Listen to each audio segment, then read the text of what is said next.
Arkadaşlar herkese merhaba. Yeni bir videoyla beraberiz arkadaşlar. Bugün 14. videodayız. 14. davetteyiz. Düğümlü kitabın 14. daveti. Eşref abi hoş geldin. Allah razı olsun. Nasıl abi, iyisin? Hamdolsun. Bu Ramazan ayının içinde bizi bayağı bir ektin.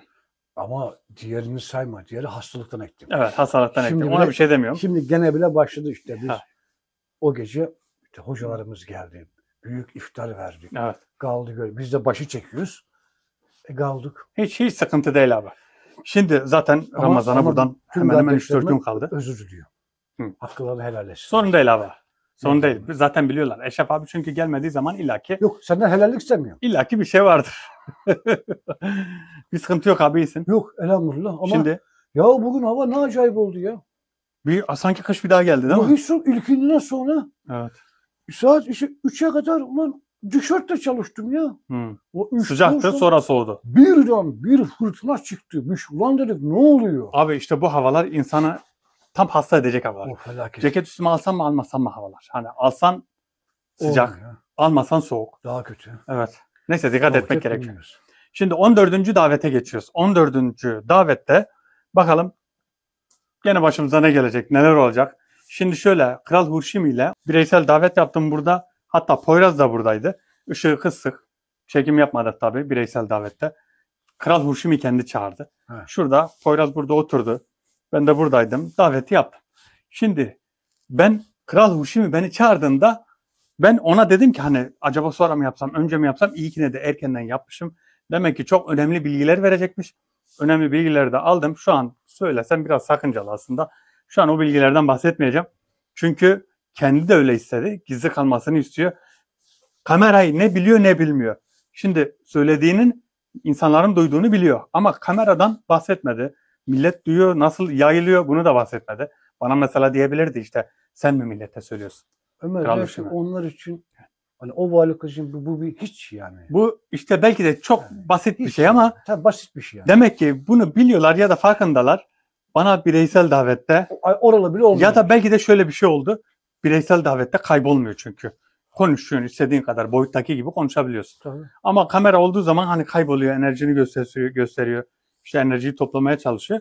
Bireysel davette tam bir istişare yaptık onunla beraber. Oh, ne güzel. Çok iyi oldu. Şimdi 14. daveti yapacağız. Hatta Kral Hurşim'i 14. davetli gelen senin için önemli dedi. Ben dedim bunların hepsi önemli. Var mı? Kral Hurşim'i Ha, bana dedi. ha. Bunların hepsi önemli. Şimdi Anlatırken parmağını bana gösterdim ben de şaşırdım. bana dedi ki senin için önemli. Tamam. Şöyle göstereyim de. Heh. Senin için önemli dedi. Ben de dedim ki düğümlü kitabın içindekilerin hepsi önemli abi. Hepsi önemli. Hepsi iyi, önemli bir şey getirdi. Önemli bir şey yaptı. Bakalım 14'te ne var? Beraber bu sefer seninle beraber göreceğiz abi. Peki Kral Hurşima'nın gerçek kral olduğunu bilmen Gerçek. için Gerçek kral. bir soru sorman lazım. Ne soracaktım? Ha burası şarj aleti mi değil mi diye. He. O sana cevap verdiği zaman O onu bilir. bilir. Bilir. Herkes benim gibi enayi Ama değil ki. abi ilmi var ya. İlmi Sen çok ne yüksek. diyorsun? Oo. Kral Hurşim'in ilmi gerçekten çok yüksek. Yok iyi de bunlar Dereceli bir şey. hiç mi bir araya gelmemişler? Sordun mu Arahan'la? Yok gelmemişler. Hiç bahsetmedi. Allah Allah. Ne o bahsetti ne ben bahsettim. Hiçbir şey söylemedim. Ama bir Ama ara soracağım. Yine de soracağım mı? Ha, bir ara soracağım ya da kendi söylerse. Kendisi söylesin. Kendisi. Biz hiç oralı olmayalım. Evet. İlla kendisi bir ara bir tüyü açık verecek değil mi? Ama şöyle bir bilgim var. Bana Kral Hurşimi'den bilgi geldiğinde Kral Hurşimi Aruhan'dan daha eski kral. Aruhan sonradan oluyor. Kral Hurşimi daha eskiymiş. Hadi ya. Tabii daha eskiymiş. Kral Hurşimi Aruhan'dan bayağı eskiymiş yani. Kaç dönem? Ne geçti? Yarasa. Yarasa mı? Aynen. Geçsin yarası. Bizim evin damlarında da Mutuz mutuz olur. Mutfağa bir bakalım mı? Ver bakayım. Bakalım. Hemen bir bakalım. gelin ya. Şöyle çekimde sakin duruyoruz ya. Bence çıktı gitti ya. Yok be ya. Kamera gördü. Artık bahar havası. Her hayvanı görürsün. Evet. Burada da hatta burası hayvanat bahçesi gibi aynı. Sen Her hayvanımız var. Abi bak buraya geçen burada çekim yaptığımızda buraya taş attılar cama. Resmen taş sesi. Videoda da geliyor ses. Çatır diye bir ses geldi buradan, şuradan. Yani şu cama bir taş geldi. Biz burada Poyraz'la konuşurken. Ya Poyraz'ın bir kamerası yok mu? Var. Var. Peki bu kamerayı biz buraya şey yaparken, çekim yaparken Poyraz'ın kamerasını dışarıya bir yere kuralım. Abi onu gizli bir yere kurmamız lazım. Yani. Poyraz'ın kamerasında onda da ışık var. Onun üstüne bir bant yapıştırmamız lazım. Ya da ne yapalım? Ama Küçük, şey var mı? görünmeyen bir kamera olması lazım. Poyraz'ın bildiğin kamera oldu. Ama o Böyle ışık olmadan da bir şey göstermez ki karanlığı.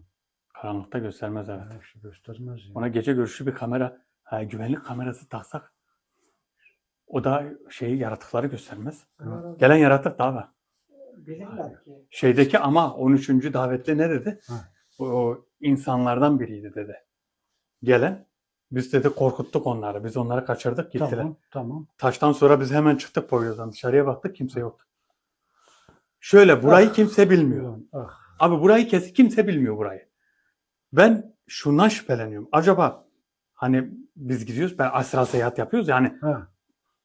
geçiş davetlerinden oradan oraya geçme. Belki öyle yapan biri vardır, buraya geliyordur. Tekrar gidiyordur. Niye canım? Onlar da bula bula. Çaylık tuzum. Ulan adam Antarktika'ya gidiyormuş. Burada ya. ne iş var? Burada ne işi var? Abi burada ne işi var? Burada önemli şeyleri kapma işi var. Bir şeyleri kapma peşinde. Demek onlar da bizi takip ediyorlar ki Evet. o şekil buraya geliyorlar. Aynen öyle abi. Şunu kenara alalım. Şimdi hemen videomuza başlayalım ve 14. davet gelsin. Hadi bismillahirrahmanirrahim. Bismillahirrahmanirrahim. La yedru ma ismin şeyin fil ardı ve lefis semai ve huve semilen. Bismillahirrahmanirrahim. La yedru ma ismin şeyin fil ardı ve lefis semai ve huve semilen. Bismillahirrahmanirrahim. La yedru ma ismin şeyin fil ardı ve lefis semai ve huve semilen. Arkadaşlar koruma duasıdır. Koruma duasını sabah 3 defa, gece yatmadan önce 3 defa okuyun. Sizi kazadan, beladan, kötülüklerden korur. Arabanıza bindiniz, çalıştırdınız. Tam hareket etmeden 3 defa okuyun. Hatta anahtar takıp kontağa basmadan önce okuyun. Çünkü hem besmele var içinde hem de korumadır. Rabbim Zülcelal sizi En korur. makbulü kapıyı açmadan okuyacaksın. Ondan sonra kapıyı açacaksın. Yani Bismillah ya eline her şeye atlan. Çünkü Bismillah demeden içeriye girsen şeytan da seninle beraber içeriye Her girer. yere giriyor. O şekilde olur. Yani Rabbim koruyor sizi. Hadi Abi bismillah. hemen başlayalım ve 14. davetlimiz bakalım ne getirecek, ne söyleyecek. Davete başlıyorum abi.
Abi davet şu an açık. Hadi bismillah. Şimdi yeni gelen arkadaşlar için anlatıyorum ben. Daveti gelmeden önce bugün davete başlıyorum. Davete hazırlanıyorum. Davetin önceki okumaları var. Onları yapıyorum. Onlar bayağı uzun. Burada şimdi 2 dakikalık bir şey değil o. Buraya gelince sadece isimleri okuyorum. İsimleri ki. okuduktan sonra davet açılmış oluyor. Aslında biz buraya gelirken davet yarı açık. İsimler okununca davetli şu an daveti aldı ve gelmek üzeredir. Çünkü şu an daha ağırlık yok. Ağırlık olsaydı geldi diyecek. Buraya gelmeden yaptığımız okuma kapıyı yarı yarıda açıyor. Evet. Burada da okuduğumuz kapı tam açıldı. Aynen öyle. Tamam bitti. Bakalım 14. davetli gelip ne diyecek? Çok önemli bilgiler var. Çok önemli verilen şeyler var. Yapılacak çok şey var. Abi çok çalışmak gerekiyor. Hiç böyle aslında var ya, benim bildiklerimi bilseniz kimse abi başını yastığa koymaz ya. Gözü devamlı açık kalır, devamlı çalışır. Devamlı çalışır. Yani şöyle 2 saat fazla ya da 1 saat fazla uyusan senin için zarardır. Buradan çıktıktan sonra bize gözümüze uyku mu geliyor ya? Evet. Uyku olmayacak. İnsan devamlı Nerede? bir araştırma, devamlı bir çalışma içinde olacak. Bugün bile hala anahtar kitabından bayağı şeye baktım. Sırayla. Hiç Abi ne kadar bakarsan bak o kadar Hiç- dalıyorsun. Ha, Ne doğru. kadar bakarsan bak ilim üstüne ilim geliyor. 14. davetli. Bir tane şekli vardı ya, hatırlıyor musun? 47. sayfada. Anahtar kitabında. Hı hı. 9 tane kol vardı. Evet. Abi o herhalde yılan başlıydı ya. Onun ben söylemeyeyim de ben sana onu söyleyeceğim. O yılan başlıydı. Onu diğer kitaptan da onun aynısının var. O da daha net söylüyor. Ben onu şey olarak görüyorum. Ben de- Medusa olarak görüyorum. Medusa. Aklıma benim hep o geldi ama Medusa'nın daveti abi o. ama bir kitapta başka bir şey yazıyor. Şimdi davet bitsin, sabırı ben de yaparım. Ben sana onu gösteririm. Bir ikilemde kaldım ben. Bakarız abi. Abi ağırlık var. Poyraz geldi mi? Bir şey yok onlar abi. Kısalım.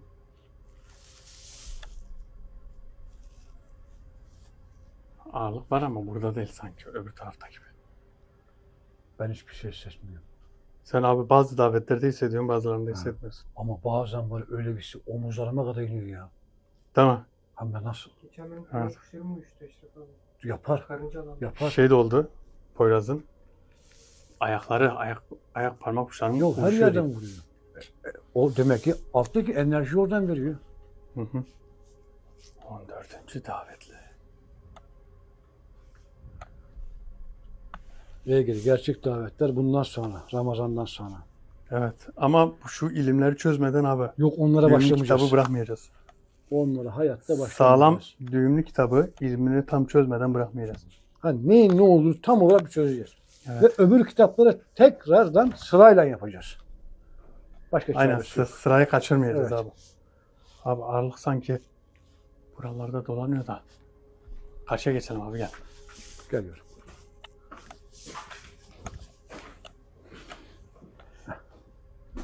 Geçiyorum. Evet 14. davet. Motora basmayasın. Nereye gidiyorsun? Hah, geldin mi lan? Davetin sahibi.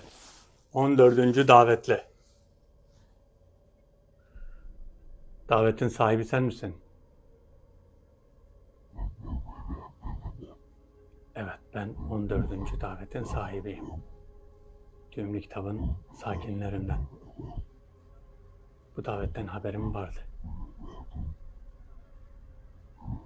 Buraya gelmeden önce Kral Hurşim ile görüşmemi yaptım. Bugünkü davet biraz daha önemli. Şimdi bu davete gelenlerin hepsi önemli bilgiler veriyor. Bence bu davetlerin hepsi önemli. Yani ben hiçbirini şu an küçümsemiyorum. Hepsini dikkatle yapıyorum. Öyle olması lazım zaten. Bu davette seni 3 hadim ile tanıştıracağım. Bu hadimler birer hüddamdır. Biri füzyon ilmi hüddamı, biri simyevi ilmi hüddamı, diğeri ise beyin dalgalarını kullanan hüddam. Allah Allah. Ne dedi sonunda beyin mi? Beyin dalgalarını kullanan hüddam. Beyin dalgalarına. Ha, bizde olmayan bir şey. Bizde olan bir şey. Abi o şeyde var. Metafizikte, havas kitaplarında, havas ilimlerinde füzyon ilmi, simyevi ilmi, bir de beyin dalgaları. Ben Beyin. ilk defa duydum ben ya. Abi beyin dalgalarıyla aslında yapılmayacak şey yok. Allah Beyin Allah. dalgalarıyla her şeyi yapabilirsin. Bir de bizim kitaplar... Aşıyı gene dikersin Eşref abi. Abi bir ara anlatmıştım ya. Beyin dalgasıyla bak şu an bunun üzerine çalışılıyor. Demek ki bizimkiler, insanoğlu şu an bilhassa Japonlar, Çinliler yıllardır bunun peşindeler. Beyinle bildiğin şey bir tane reklam vardı. Reklam mıydı? Bir animasyon vardı. Hı. Onların çalışmasından. Kaşık var ya, Ha. metal kaşığı beyin gücüyle eğiyordu. Ha, bu onu mu söylüyor? Beyin dalgalarını. Ya tamam. Tamam. Şimdi Yani bu ne demek? Bu beynin mesela insanoğlunun beyni %3 mü çalışıyor? insanoğlu beyniyle %30, %40'ı çalışacak. abi şöyle bir şey var. O nasıl olacak lan? Beyin dalgalarını aslında herkesin beyninin dalgasında beyninde bir dalga var. Mesela düşünceler. Bir düşünce bir şey düşünüyorsun. Ben şu an bir şey düşünüyorum. Etrafa bir frekans yayıyor bu beyin. O frekansı bulmak önemli. Yani bazı şu an onun cihazlarının üzerinde çalışıyorlar. Mesela frekansı ne biliyor musun abi? Şu an işte bir protez el yapıyorlar ya, protez kol. O elde beyin o eli mesela açmaya çalışıyor. Hareket ettirmek. Hareket etti. O bir dalga yayıyor. Şu anki cihaz da o dalgayı algılıyor. Ne yapmaya çalıştığını mesela baş parmağını oynatmaya çalışıyor. Şu an mesela biz ne kadar şükretsek azdır. İnan ki var ya insan vücudu şu an büyük bir servet aslında.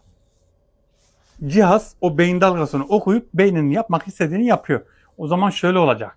Oturduğun yerden istediğini yapabileceğim. Mesela şu çanta kalksın bana gelsin.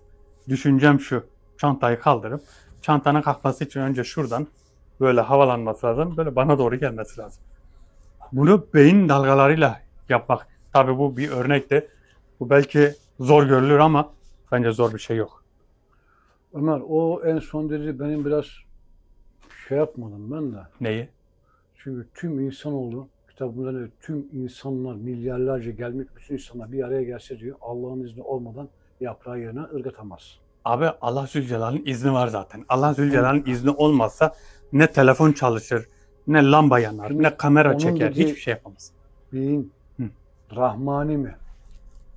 Abi şöyle bir şey Yani var. şimdi orası da var ama şimdi. Şimdi beyin dalgalarını herkes yapamaz, onu söyle. Heh. Şimdi bunu yapabilecek kişiler var. Mesela herkes bir cerrah olamaz. Herkes olamaz. Ya bunun bir filmi oynadıydı ben iyi hatırlıyorum ya. Beyin %40, %50, %60 çalışıyor. Bir Korelilerle bir film yapmıştı. Abi bu olmaz. farklı bir şey. Bu daha farklı bir şey. İşte o tamam ama senin dediğin de buna benziyor. Bir anda geçmişe gidiyor, geleceğe gidiyor, onu alıyor, bir şey kaldırıyor. O değil abi. Bu şöyle beyinle şu an şey yapıyorsun. Çalıştırıyorsun. Yani beyinle yapmak istediğini yapmaya çalışıyorsun. Yani şöyle durduğun yerde ama bazıları var ya tesadüfen bunu yapabilen insanlar var. Mesela vazoya bakıyorsun. Ha. Vazoyu böyle beyin gücüyle yerinden oynatmaya çalışıyorsun. Yani bunun var ya aslında bu da beyinde de bir Evet, frekans var. tamam bir dakika dur. Frekansını bulduğun an çat diye vazoyu düşürürsün. Bayağı oldu diyor. Ne kadar oldu? Ama tabii fındık daha toplanmadıydı. Ben de böyle gene uzanıyordum. Televizyon izlerken lambaya baktım. Lambaya doğru bakıyorum. Gözüm ışıktaydı. Bak köye olsun. Ha. Ha böyle baktım lamba pat diye patladı. Abi işte tamam bak senin şu O- dediğin Ama onunla şimdi Abi onun ne bak, alakası bak, var ki? o belki kontrolsüz bir dalga yaydın oraya patlattın senin de haberin yok. Senin ondan haberin yok bak sen bilincinde değilsin ama senin beynin oraya kontrolsüz bir dalga attı bir frekans attı lambayı patlattı. Ha belki tesadüf de olabilir. Belki teafuken patladı belki. Sen bana sorsan o bir tesadüf Ha. o. O ben mümkün Benim demek istediğim şu herkeste şu an beyin dalgası var. Ya Ama bunu olmuyor kontrol tabii ki. etmek. Mesela aynı şuna benzer en güzel örnek şu. Rüyaları nasıl kontrol edebilirsin? Rüyada uyudun mesela rüya görüyorsun. Rüyada kendini kontrol edebiliyor musun? Beyin dalgası da aynı onun gibi. Öyle düşünebilirsin ki rüya kontrol edilemez. Çoğu zaman Rüyanı yapamıyorsun. %1 belki Yapanlar- kontrol edebilirsin. yapanlar var ben bazen yapıyorum. Rüyada olduğumu mesela anlıyorum. Anladığım halde diyorum bu bir rüyadır. O tamam. Ha, Onu- bir de bazen rüyanın sonlarında yapıyorsun. Diyorsun ki ben bir suç işliyorsun rüyada. Birilerinin gidiyorsun. Oluyor herkesin başına gelir. Rüyada bir bakıyorsun birini vurdun. Sonra kaçıyorsun peşimdeler diyorsun. Sonra diyorsun ben niye kaçıyorum ki bu bir rüya. Hadi uyanayım. Bir bakıyorsun uyandın. Her şeyi söyledim ama o üçüncüsü benim 3 tane kafam. hüddam gelecekmiş. 3 hüddam. Üç hüddam ne? Onların alemin hüddamı yoksa bizim alemimiz hüddamı mı? Onların alemin hüddamı abi. Yani anca öyle olur. Onların alemin hüddamı demek ki ilmi bilgiyi verecek olan o hüddamlar. Hüddamlar. En üst seviye. Evet. En üst seviye. Bilimle, ilimle Abi- uğraşan en üst seviye. Böyle bir şey var ha. Şu an çok önemli bir davetteyiz. Bu var ya, bu hüddamlar, bu bilgi ki yani kolay kolay gelmez abi biliyor musun? Verilmez yani. Hüddam niye gelsin sana versin bilgiyi? Sebep ne yani? Niye versin? Oradan buraya gelelim. Ağırlık burada. Oraya geçelim karşıya. Belki de bizim beynin fazla çalışmıyor. O yüzden mi geliyor abi? Belki de diyor. Oradan bak, ağırlık o tarafta şu an.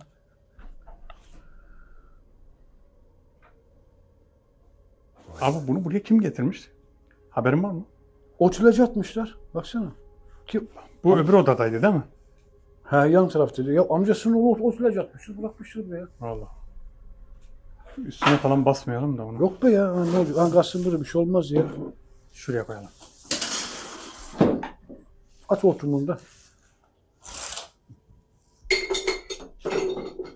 Aferin sana. Kavanozu içine soktun ucundan. İyi, güzel. Tam yerini buldu. Helal olsun sana. Evet. Abi de sen başlama. Bakalım. Biraz ben daldım. Sen de söylemiyorsun. Bir şey fark ediyor musun? Ne abi? O davetlerin başladık Hı. çok geç çıkmaya başlıyorlar. Abi niye çok geç çıkıyorlar biliyor musun? Diğerleri Orada gibi şu an değil. istişare ediyorlar. Evet. Mesela o dedikleri Hüddam bence yanında. Bak az önceki de diyor ben gelmeden önce diyor Kral Hurşim ile görüştüm öyle geldim. Belki Hurşimi de yanında. Çünkü Kral Hurşimi o tarafa geçelim abi. Kral Hurşimi ne diyor biliyor musun? Ben bütün davetlerde senin yanında olacağım. Demek ki bütün davetlerde görünmeden Hurşimi şu an yanımızda.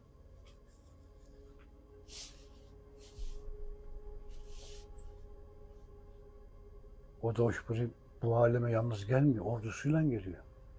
Hı hı. Onlar da yani can güvenliği onların da yok. Evet. Vallahi abi Kral Hurşimi Yaratık ben değil. Bunlar beni gösterip durma. abi işte beyin dalgalarını nasıl yapacaksak bilmiyorum. Ömer o beyin dalgası. Aha, Yavaş yavaş. Dur. bir kapı çalıyor. Abi dur ya belki biridir. Kim o? Kalıp kaçmıyor mu? İki oldu bak bu.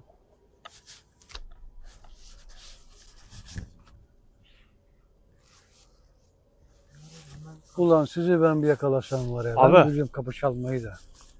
Dalga geçiyorlar. O da beraber.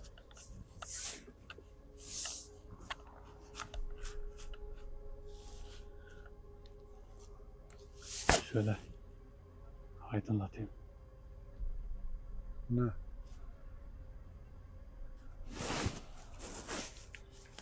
Işık bizde olduğu müddetçe hedef biziz. Karşı taraf değil. İşte ışığın o kadar kötü bir yanı var. Abi kamerayı biraz şey yapacağım. Şöyle biraz aydınlatayım. İnsan da herhalde Ömer abi. İnsandı yarım o insan canım onu yaratık. Abi onu insan çaldı. Bu Onu insan. insan çaldı da. Dalga geçiyorlar ya da korkutmaya mı ne çalışıyorlar? Tam da korkacak adamları buldular ya. Dağ tepesindeyiz Ömer abi. Abi insan mıydı ya? Nereye nasıl uçuyorlar mı bunlar? Ben anlamadım ki ya. Çatıda olmasınlar Ömer abi. He? Taş falan fırlasın çatıya. Ağaca falan çıkmasın abi. Ağacı taş yok mu? Yok uçtu mu? Nereye gitti? Acaba ses bildiğin vurma sesiydi değil mi? Vurma abim vurma ya vurma. Kapıya vurma sesi ya. Allah Allah. Bizi yıldırmaya çalışıyorlar da kimse. Zaten kim olduğu da belli de. Görünsün ya görünsün. Evlat cesareti olmayan herkes kimsenin karşısına çıkamaz. Bu Kelam. hayat böyle bir şey. Acaba berduşlardan bir tanesi mi burada? Ya Ömer abi O da olabilir. Olabilir değil mi? olabilir ama Eşref abinin aldığı sopaya bak. Sopa diye şey lan o Beş onun adamın kafaya bir kere geldi mi o beyin algılama dedin ya. Aha. Anam %1000 çalışır. Yüze bir vurdun mu var ya. Şimşekler çıkar. Heh. La ilahe illallah. La ilahe illallah. Aynen öyle yapacağız. Poyraz'ım sen o şeyini iş ayarlayacağız. kendileri de Karaltı alsın gene yeter. Kamera değil mi? Tamam. gölgesini alsın da yeter. Gene yeter. Ne olduğunu anlarız. Nasıl bir şey? Onu gör. Bana bak davet de aldı ya. Evet. Biz davet alanını terk ettik. Evet ne yapacağız? Ama bu ağırlık burada. Belki de burada bekliyor. Işık da yok. Olabilir. He. Dikkatimizi aldık görmedik Ömer abi. Evet. Abi gelene davetliye sorayım. Davetlinin ismi ne acaba ya? İsmini de sormadık. Yaratıyor mu? Aha. Niyazi. Ömer ne bileceğim ben ya. Abi sormadık onu diyorum işte gel. Soracağız. Gelin abi gel. Geç şöyle. Boşu boşu Evet. geldik sanki ya. Gelmiş.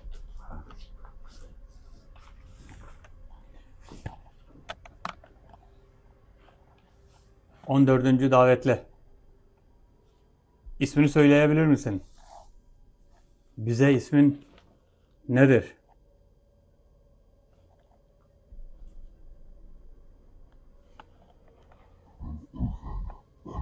Benim ismim Marşumi. Marşumi. Bu az önceki kapıyı çalanlar kimler? Dışarıya çıktık kimse yok. Kapı çalındı. Daveti sabote etmek isteyen ve içeriye girmek isteyen birkaç tane cin. Ama giremediler. İsteseler de giremezler. İyi de onlar kapıyı çalıyorlar mı ya? İnsan gibi çaldılar. Yani gerçek biri vurur gibi vurdular. Yapabilirler. Şaşırtmaca. Bu sesi getirmeleri tamamen sizi dışarıya çıkartmak için. Şimdi oldu. Ama koruma olmasaydı içeriye girerlerdi. Şu an kimse yok. Marşumi. Kafamızı karıştırdı gelenler ya. Ne soracağını oldu. Evet. Bu dediğin hüddamlar. Evet, 3 tane hüddam. Benimle beraber buradalar. Nerede? Bireysel davet veya boyut davetiyle seni onlarla tanıştıracağım. Bunları tanıdıktan sonra çalışmaya beraber devam edeceksiniz. Bizim biraz tartışmamız oldu beyin gücüyle ilgili. Yani tartışma dediğim bir fikir yürüttük. Acaba bizim yürüttüğümüz fikirler doğru mu? Beyni kullanarak, beyin gücünü kullanarak bazı şeyleri hareket ettirmek. Bunu çok iyi düşünmüşsünüz. Beyin gücüyle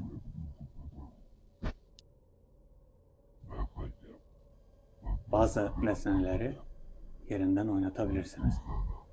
Ama bu ilmin derinlikleri hüddamlarda gizli.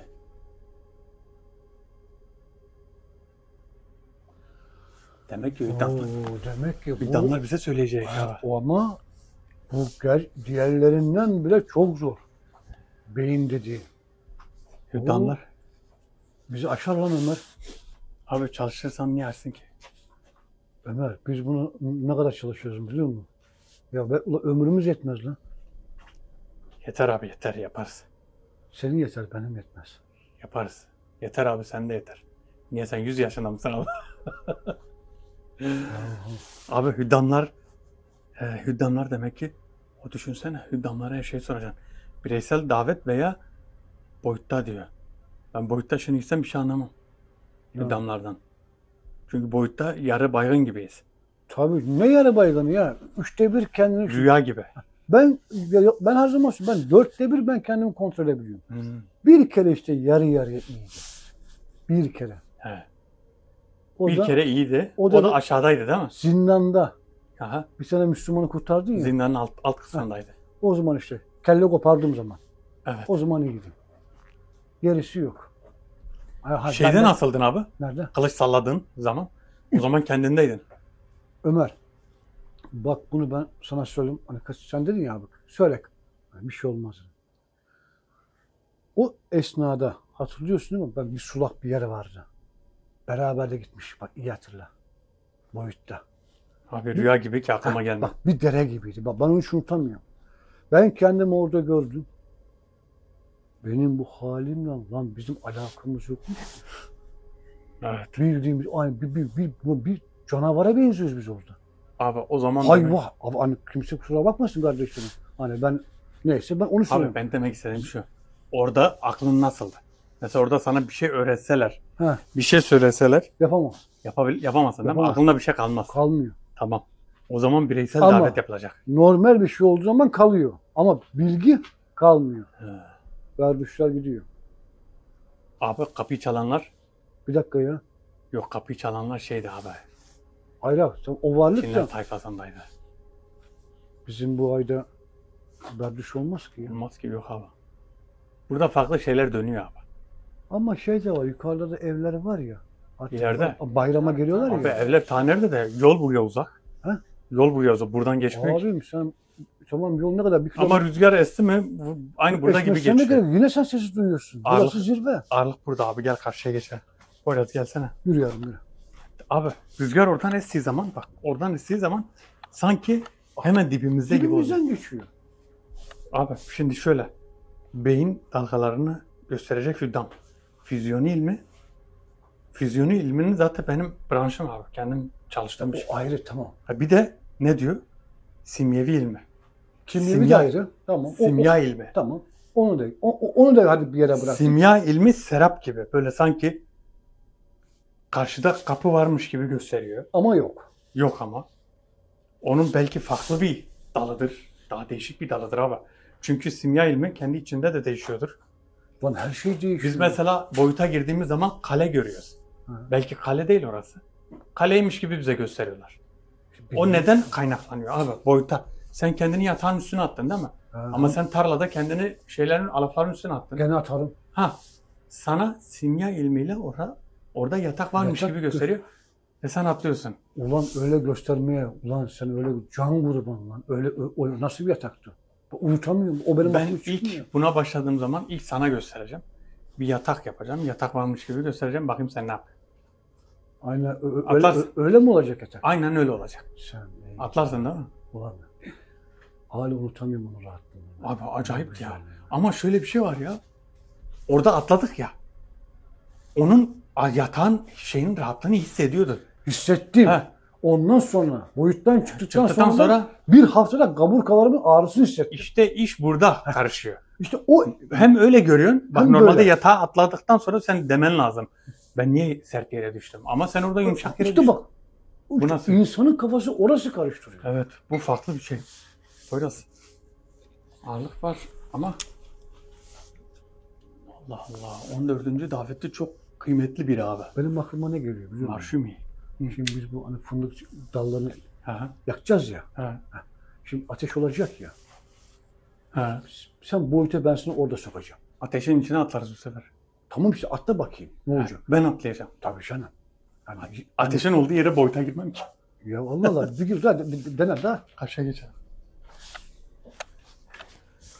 La ilahe illallah. Abi o kapıyı nasıl çaldılar ya? Ben normalde öyle Hayır bir yaratın. bir varlık bunu yapamaz ki ya. Abi o kadar davet yaptık. Biz böyle bir şey duymadık. Ama Abi bu kadar güçlü olmaz. Ama sesi belki biz öyle duyduk. Kapı sesi belki biz... Mesleğin nasıl ses yapıyorsun? İşte. He, duvara vurdu ya. bu Ama bu kapı gibiydi ya. Sanki biri bu vuruyordu. kapıya vuruldu ya Poyraz. Biri kapıyı çaldı ya Kapıdan resmen. çık geldi ha ses. Bu nasıl bir şey oldu biliyor musun? He. Benim tahminimce, Nasıl? tecrübemce. Nasıl? Bu sesi öyle bir yaptı ki sanki insanmış gibi. Ha, Bizi Aa, bizi yanıltmaya çalıştılar. geçenki o zaman şey de öyle. O da aynı. Cama vuran İnsanmış gibi. insandı dedi ama 13 önce. Cama ama taş. Biz Hadi kaçırdık canım. onu. Tabii biz kaçırdık onları dedi. O Çat diye- gelen insan da.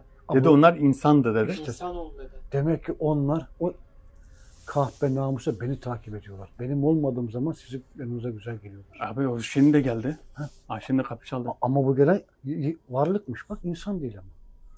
Neyse. Burada memlendi ya. Ömer. Kapıyı, çerçeveyi, camı yaptırıp kapıyı kilitlesek.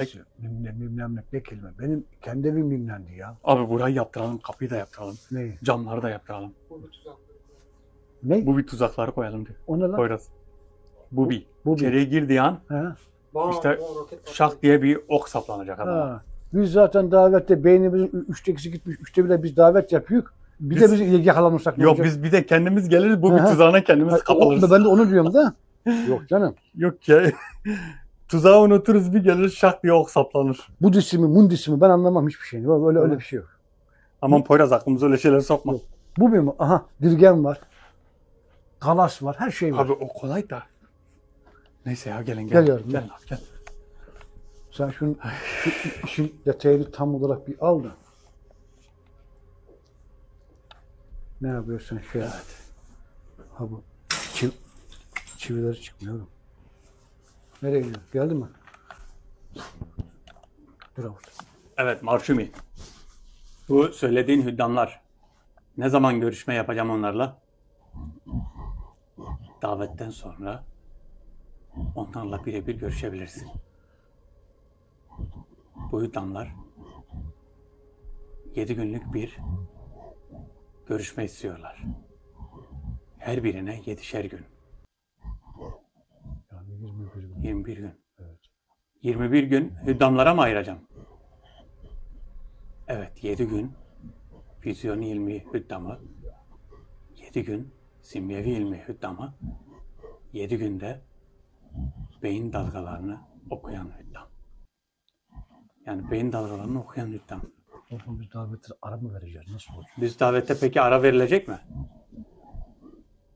Davete ara verilmeyecek. Nasıl? 7 gün boyunca her davetten sonra hüddamlarla görüşeceksin. Bu davetten sonra başlayacak. Allah Allah. Çok erken oldu ya değil mi abi? Tam vaktine geliyor. Nasıl olacak o? Birebir bireysel davet abi. Tamam abisi. Bireysel davette. Ha. O zaman ne yapacağız abi? Daha biraz daha erken alacağız. Yani. Peki yarın başlasak? Bu hüddamlarla kısa bir sürede konuşabilirsin. Peki şöyle. Yani senin davetin bittikten sonra ben bireysel davete girersem, hüddamın füzyoni ilminin hüddamıyla görüşürsem, sabah ezanına denk gelirse peki? Denk gelmeyecek. Bu çok uzun görülecek ama çok kısa sürecek. Zaman içine zaman. Anladım. Evet. Allah Allah, tamam.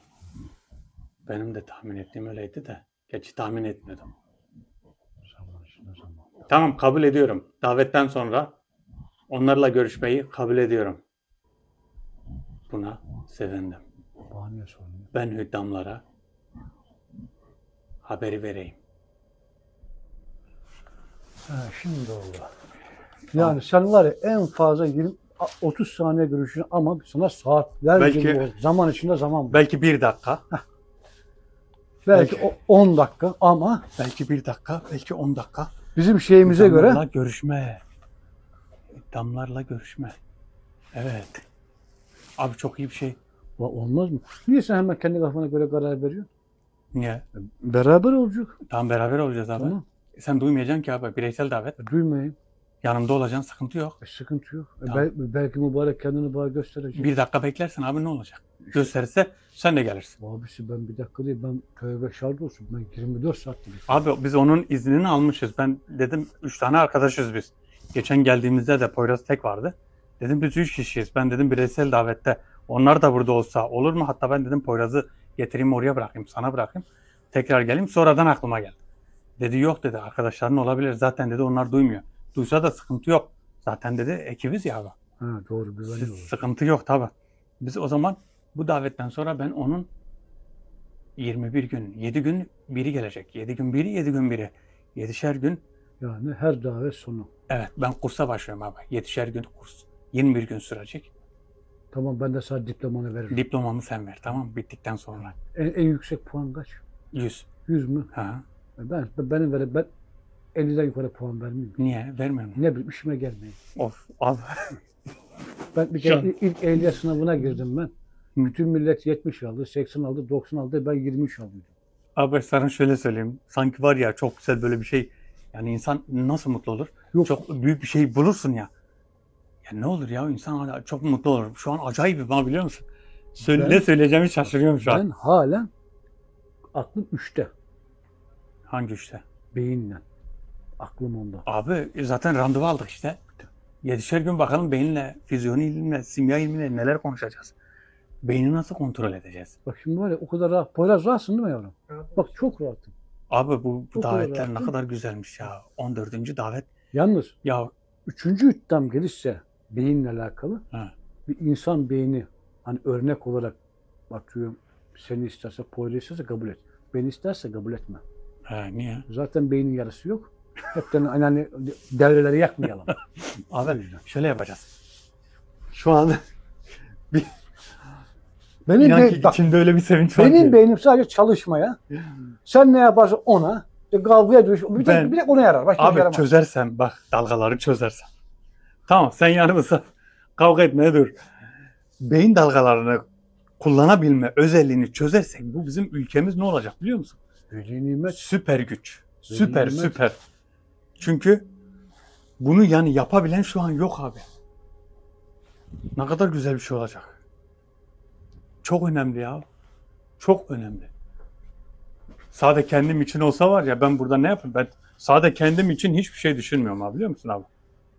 Ömer zaten kendimiz için bir şey yaparsak zaten Dünyada hiçbir bir şey numara olmaz. olmak gerekiyor. Ama hiçbir şey hiç ilerleyemezsin. Aa, dünyada bir numara olacağız abi. Ülke olarak. Dünyada bir numara. Ülke olarak. Bakalım biz ne kazanacağız ki? Kazanacaklarımızı bir alalım. Ne kadar gizli tutulacak? Ne kadarı söylenecek? Ne kadarı yapılacak hiç bilmiyorum. Bu inan ki var ya abi. Gerçekten devrim olacak. Bak füzyoni ilmi de çok önemli. Simya ilmi de çok önemli. Yani fizyoni ve kimyada insanlar çok uğraşan var.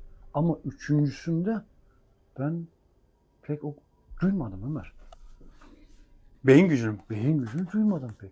İşte bir filmini izledim işte onun. Bak Abi gerçekten bir film. Başka bir şey ben yok. bundan 5 sene önce beyin gücüyle çok uğraştım.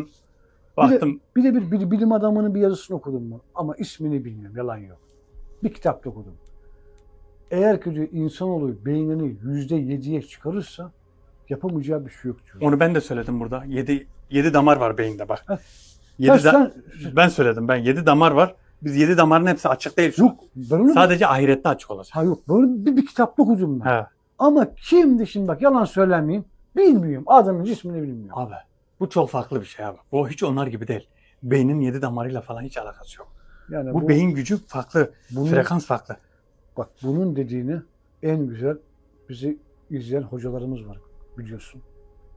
Onlar Abi bilen var illa ki. yani. Ama Üzerinde şu an çalışan da var. var. Yani üzerinde şu an bu beyin şeylerinin üzerinde çalışan, daha önce okumuş olanlar var. Bizi izleyen arkadaşların arasında daha önce izlemiş olanlar, daha önce bir yerlerde görmüş olanlar kesin vardır. Ama bu bilim adamları bir yerde bu işi bırakabilirler. Hani bir insan araştırmasında. Bizim Nerede? mesela benim gibi Karadeniz olan bir milletin beyninde araştırırsa bırakırlar. Bakarlar frekans yok. Bakın. Her yeri kapalı değil mi? Her yeri kapalı tamam. Hani bu da işi esprisi canım yani. Abi. Demek ki hüddamlara şu an haber verip gelecek. Demek ki geldi şu an. Şu an burada. Şimdi tamam. Bir daha Poyraz. Var Kıs mı? ışığı kız. Işığı biraz kız bakayım. Bir daha gelecek ondan sonra hüddam gelecek öyle ya. Abi davet bittikten sonra hüddamla Tamam işte, görüşeceğiz. Hüddamla görüşeceğiz. Karşıda abi 13. davet de hiç karşıda çıkmadı. Hep burada çıktı. Bak 14. de devamlı burada çıkıyor. Bekleyelim. Bekleyelim.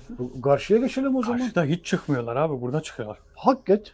Ama biz böyle gene de bekliyoruz. Ben niye burada bekliyorum? Çünkü ağırlık Ya- ağırlık burada değil şu an. Ağırlığın nereden geleceğini bilemiyorsun ki abi. Ağırlık burada değil. Bir gelsin bakalım.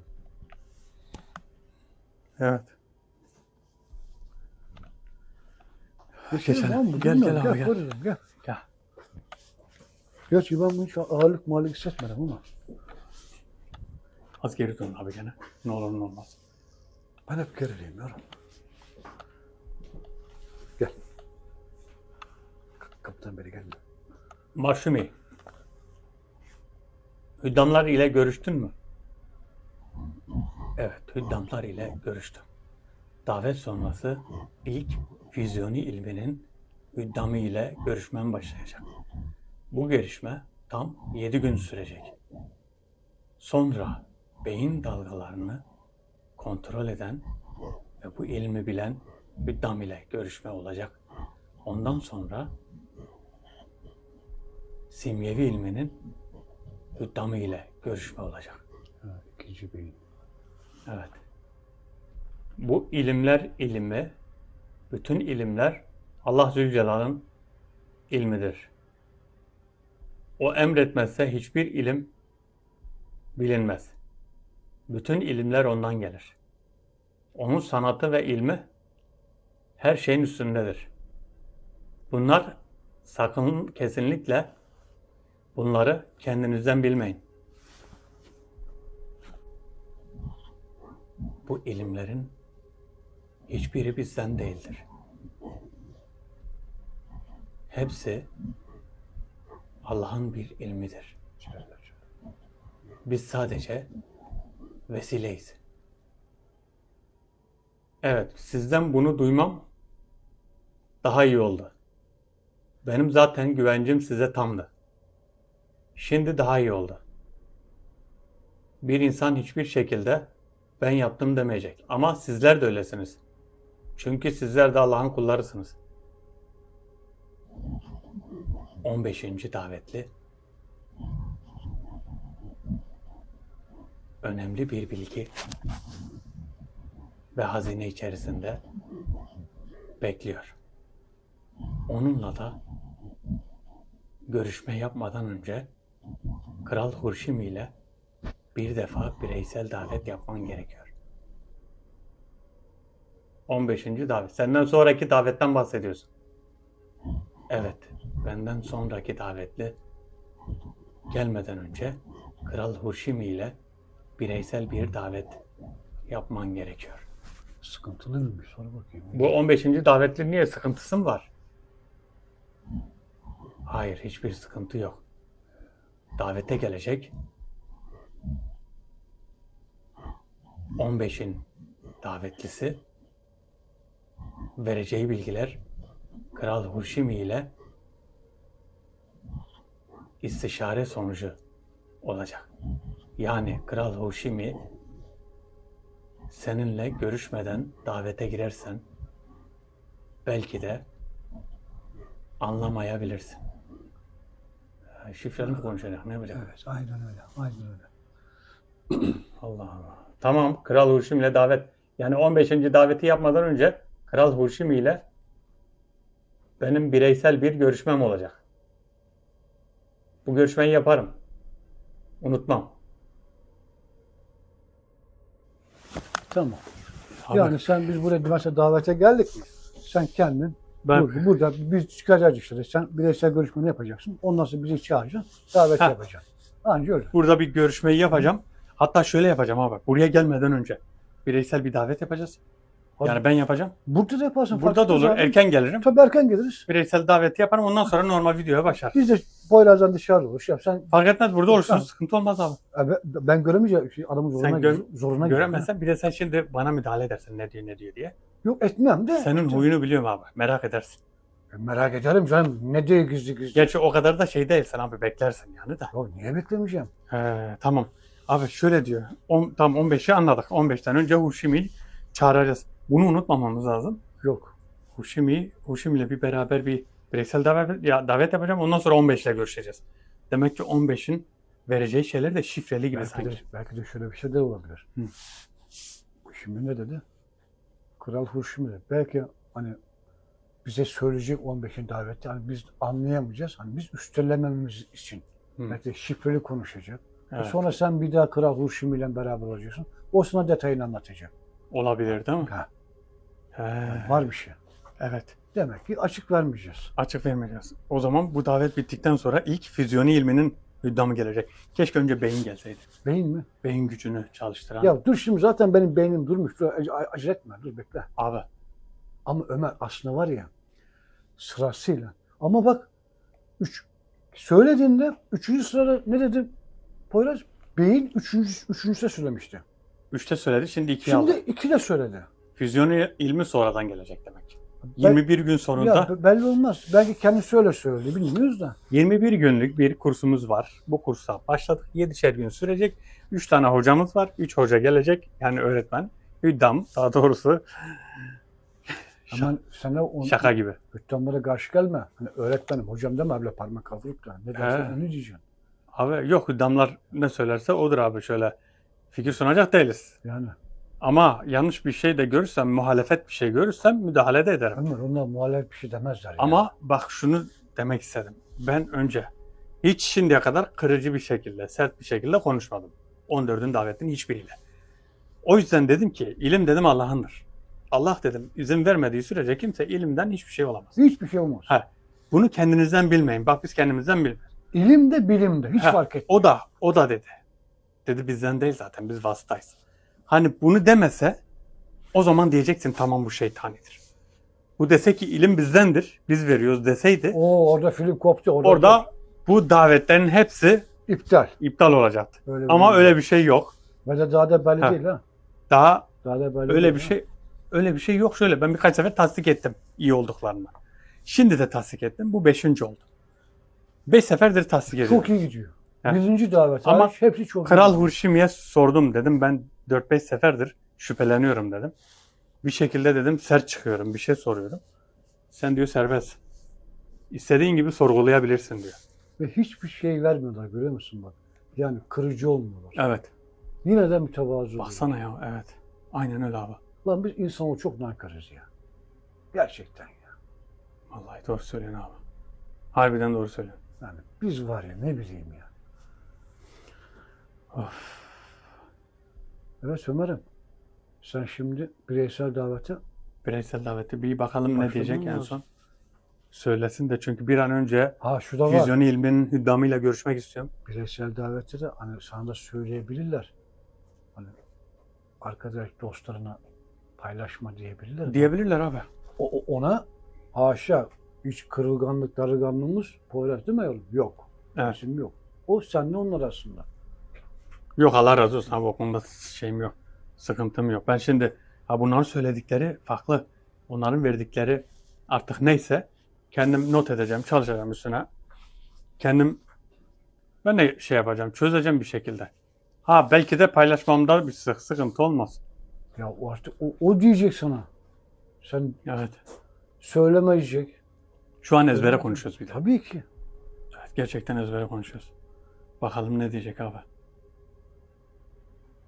Kral Hurşimi. Hayırlı olanı söyleyecek inşallah da. Evet.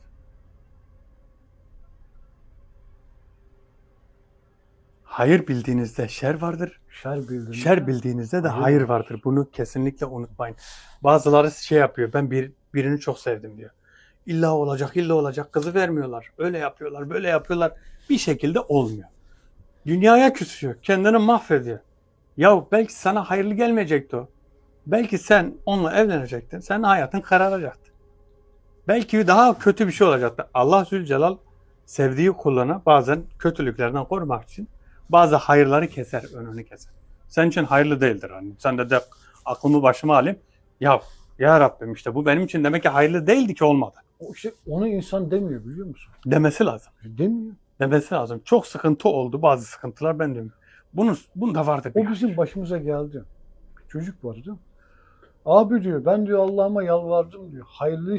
Hayırlısıyla bana nasip et ama etmedi diyor. Oğlum isyan ediyorsun dedim. Sen ne diyorsun ya? Demek ki bu hayırlısıyla ama diyor onun hayırlı olması için Allah-u Teala nasip eder diyor. La tövbe estağfurullah dedim ya. Oğlum bir dur sen nasıl konuşuyorsun Abi ya? tövbe Zülcelal. Allah Zülcelal'dan daha iyi mi biliyor? Ya ben Kimse Allah'tan iyi bilemez. Hayır bazen öyle bir soru soruyorlar ki Ömer. Bildiğin halde bile cevap veremiyorsun biliyor musun? Dilin tutuluyor. Abi şöyle bir şey var. O soruyu sana hani şeytan o soruyu öyle bir sorduruyor ki işte ne olacak işte burada gerçek bir takva sahibi mi olmam lazım? Abi şöyle işte konuya hakim olduğun zaman anında yapıştırırsın cevabı. Bazen böyle bir şey konuşuyorlar. Anında yapıştırdığım cevabı susuyor.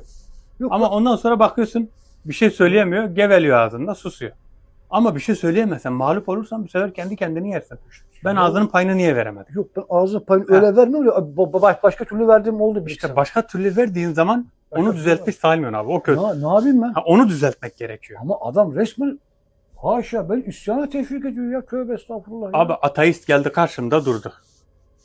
Öyle bir anlatıyor ki bunlar diyor, ben diyorum ki buralar nasıl oluştu? Bak çiçekler var, ağaç var, kuşlar var. Nasıl oluştu diyorum. Diyor kendiliğinden doğa oluşturdu diyor. Nasıl oluyormuş ya? Dedim doğa oluşturdu değil mi? Sen dedim, ben diyor doğanın bir eseriyim diyor. Doğanın bir eseriyim. Dedim bu arada şöyle ağırlık yok diye konuşuyorum arkadaşlar. Bakın ağırlık olsa hemen keseceğim. Dedim ki ben de eseri oldum değil mi? Doğa beni oluşturdu. Hani bunlar kendiliği tesadüfen oldu diyor. Küçük bir çocuk geldi oradan. Baktım böyle geldi buraya. Dedim tamam o zaman sen bu çocuğu boğazla desem boğazlayabilir misin dedim. Böyle durdu baktı. Dedi ben yapamam öyle bir şey. Niye dedim kendiliğinden oluşmuş. Hadi dedim boğazla şunu. Yok dedi. Niye dedim. Günah mı dedim. Günah dedi. Sen dedim inanmıyorsun günah diyorsun. Bak günah Sen- biliyor. Demek ki yapamıyorsun değil mi onu? İçinde ne var? Merhamet var. Bu merhameti kim koymuş dedim. Allah Zülcelal dedim o. Merhametin içine koymuş. Böyle bir durdu. Allah dedi gerçekten ha dedi. Ha dedim doğa Allah yaratmış bitki. Koparabilirsin. Ama o can senden bir şey. Senin gibi. Ama var ya öyle bir kötü oldu ki yani 2-3 gün düşündü böyle. Ömer, 2-3 gün. O gene iyiymiş. O kötü olmayanları da var. Abi çok kötü oldu. Ya başa Şu an çıkamıyorsun ya. ateistlikten çıktı abi o. Yok bak inan ki var ya, ateist bak az önce anlattın ya gene ateist gene az bir şey var. Bu ateist de değil bunlar. Deist. Ne var ne yok diyor. Deist mi? Deist. Deist'le aynı. Ha. Tövbe yarabbim. Ulan bu ne bir şey ben anlamadım gitti. Ben şöyle söylüyorum. Bütün herkes olabilir. Bir gün bir insan 99 yaşına kadar imanla yaşamış. 99. yaşında imanı kaybedip Son deist nefesinde. veya Ha, son ateist nefesinde. olabilir. Allah korusun. Allah Zülcelal hepimizin yani hiçbirimizin imanı kaybetmemize izin vermesin inşallah. Amin. Ha, Amin. yani son nefese kadar Amin. imanla gitmeyi Amin. nasip etsin. Çünkü öyle bir durum oluyor ki ya adam bakıyorsun namazı var, her şey var. Ama bir bakıyorsun son nefesinde tak inkar ediyor. Bitti. Yani bu herkesin başına gelebilir. O yüzden Rabbim korusun. Ömer ne oldu? Şu an hüddamlarla görüşüyor herhalde. Herhalde. Karşıya geçelim. Bakayım. Poyraz var mı karşıda? Bakayım hele bir. Dur bakayım. Belki ağırlık burada yok da. Şöyle bir kısacağım bakayım. Var mı? Bakıyorum abi dur. Az daha kısayım mı? Yok bay oldu ama Ömer. Aynen. Şaka maka. Acaba daveti kapatmanın bekleyip de hüddamlarla mı Hüddamlarım görüşmeni istiyor? bekliyor bilmiyorum ki ama var ağırlık var abi gel. Karşıya geçelim abi. Gel abi, gel. Geçelim, gel.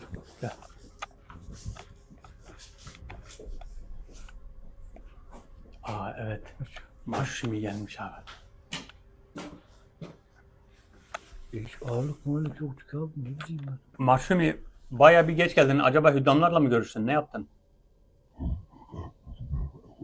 Şu an Kral Hurşimi ve 3 hüddam bireysel davet için bekliyor. Ben 3 hüddamla beraber mi görüşeceğim? Hayır. Önce füzyoni ilmiyle ilgilenen hüddamla görüşeceksin. Kral Hurşimi ve diğer 2 hüddam sizi dinleyecekler. Hüddam da demek Kral Hurşimi de şey yapacak abi. Aynen. O da refakatçi olacak. Aynen. Evet, Kral Hurşimi size refakat edecek. Sen hüddamı görmeyeceksin ama. Ben Görmeyeceksin. hüddamı görecek miyim? Göreceksin. Ha. Füzyoni ilminin hüddamı bu ilmi anlatırken sana bazı şeyleri gösterecek. Bunun için hazırlığını yap ve bireysel davete geç. Allah Allah.